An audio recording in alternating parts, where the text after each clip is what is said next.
महाराष्ट्रात आता देशी गायींची ओळख राजमाता गोमाता अशी असेल।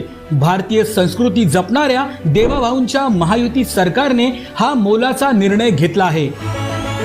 या संबंधीचा शासकीय अध्यादेश नुकताच जारी करण्यात आला आहे। महाराष्ट्रात देशी गायींच्या संख्येत वाढ करून त्यांचं संवर्धन करण्याच्या दृष्टीने देशी गायींच्या पालन पोषणासाठी पशुपालकांना प्रेरित करण्यासाठी हा महत्त्वाचा निर्णय घेण्यात आला आहे।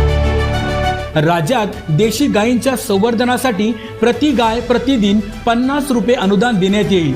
गोशाळांना अत्यल्प उत्पन्न असल्याने त्यांच्या मदतीसाठी हा निर्णय घेण्यात आला आहे। त्या देशी गायीचं संवर्धन झालं पाहिजे म्हणून हा दर्जा देण्यात आलेला आहे। आणि एवढंच नाही तर ज्या ठिकाणी पांजरपोळा